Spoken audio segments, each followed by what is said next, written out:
I didn't start rapping until I heard Boys in the Hood when it was underground. It was an underground tape just moving around our city. Before? Yeah, 86, 1986. So wait, I'm wait a 11. second. Before the Boys in the Hood we heard, Yeah, it was underground. Another one. Yeah, it was an underground before they had the deal when it came out What? worldwide. Yeah, Is it that was, still it was, out? It should be. Yeah, it was the very first one. I'm You know, it's just like thinking, about 4 or 5 different versions of that.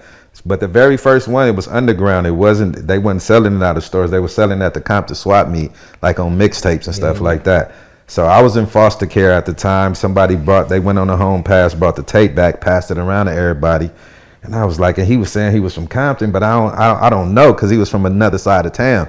But just the fact that he was on here rapping, and I'm into hip hop at this time. I came up off of KRS-One, African Bambaataa, everybody, you know what I'm saying? But I'm like, dude, it's from my city. I'm like, damn, our city is small, bro. Compton is like a 10-mile radius. It's not a big place. Like, we're in the city of Los Angeles. It's called the Hub City because it's in the middle of greater Los Angeles. It sits right in the middle, but it's a very small, city. And when I heard that, I was just inspired. I'm like, damn, somebody from my city actually got famous.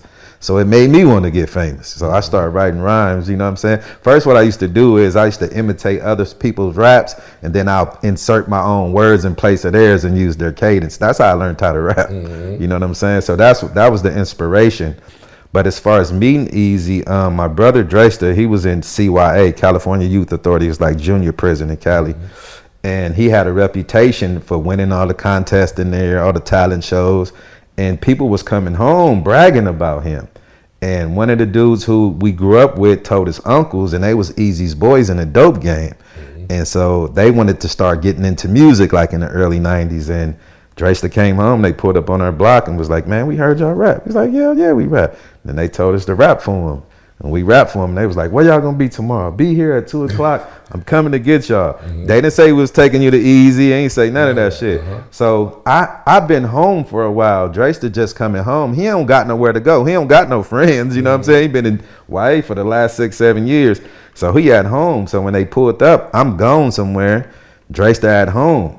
I come home probably that night, probably about 7-8 o'clock. Dresta still ain't here. I'm like, where the fuck he at? And I forgot. Oh, them dudes said they gonna take him to the studio. He came home like 3 that morning, and he told me to come down and come in the kitchen. He got the radio player, popped the cassette in, boom. He got like 3 songs with Eazy. I'm like, what the fuck? He was like, we going back to the studio tomorrow. You better be here. So I was like, I waited that next day. You know what I'm saying? They pulled back up. Take us to the studio. When I walk in the studio, I'm like, damn, Eazy, this big. This nigga was a little ass nigga. I'm over there looking at this little nigga. I'm like, damn, you short as hell. But I was like starstruck. So I was just in there quiet, bro. I wasn't talking. Then he came start fucking me. What's up? Who is you? What's your name? I was like, man, my name Knocc Out, man. He was like, you rap? I said, yeah, I can rap a little bit. And then they was working on Real Compton City G's. I had no part of that song, bro. They already wrote it. But the problem was when they start laying it down. So, back then you had to bring stuff down from the reels and bring it down to that and then cassette, right? So when he wrote the rap, it fit the beat. But when we got in the studio, for some reason, the beat had a little piece, that 12-bar verse that I rapped, it was in there and they didn't know what to do with it. And they was like, what we gonna do with this?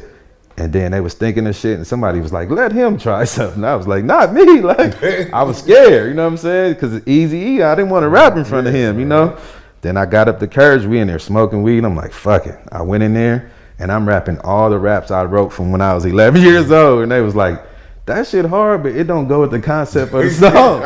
So it was like, come back out, man. You got to listen to what we talking about, and you got to be on topic.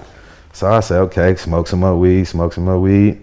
And I just went in there. I said, turn it on, man. Turn it up in my ear. And I just yelled, well, that shit just came out of my body. It became classic, and they recorded it. I didn't know they recorded. They was like, that's it. Come out. And then they told me, write it down.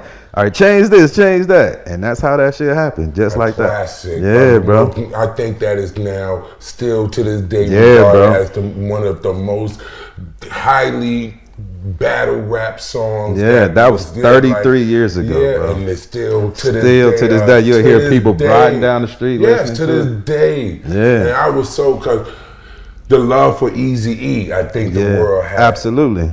He was adorable. We wanted to see him win. Yeah, for so sure. when we saw y'all, we was like, yes, finally, you're gonna get back at these dudes. You know what I'm saying? And, you know, you're trying to make you know what I'm saying? And it was kind of bittersweet because Dre was, we looked it up to Dre too, because he was in WA as well. Yeah. You know what I mean? So it was just like, I felt, I was like fighting myself on it at first, but I was like, if this is my way in, I'm gonna do this shit.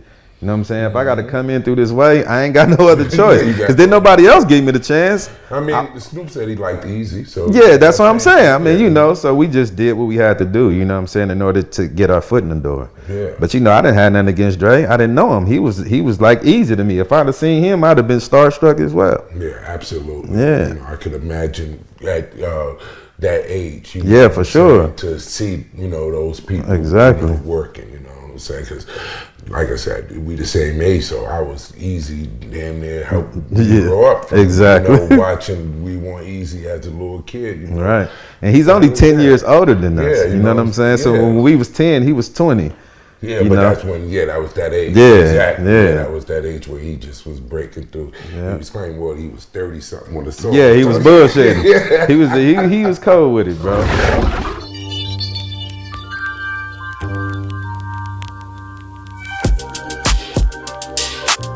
You know, we spend so much time fighting each other, going against each other like we the enemy.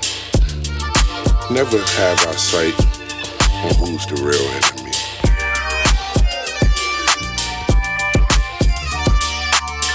Why should we slug? Just give me a hug. It hurts when you have to kill the nigga you love. Said he a jerk, masturbate. Watch when I come, I might blast your face. Bad boys, I saw the movie. Bigga, you not nice. I said I'm smooth, B. One construction without the sight. Life's a book, we think we all right. Fancy me, wanna take a flick. Overseas, I'm a New York Knick. He said I can't breathe. Said just inhale and watch what you touch. Please be gentle. Easy peasy, it could get greasy. Sleazy, cheesy, until they get touched. Freeze, B. He play nut, but won't escape the task force. On stage, you can rap your ass off. About the green, are you a racist? Saw he was a clown, but I couldn't face it. I'm a giant, you so defiant. Think you wolf till you meet the lion. AC broke, but the heat blows. Won't say no names, but I shout out foes. Think the triumph won't proceed to triumph. Think you wolf till you meet the lion. Why should we slug? Just give me a hug. It hurts when you have to kill the nigga you love.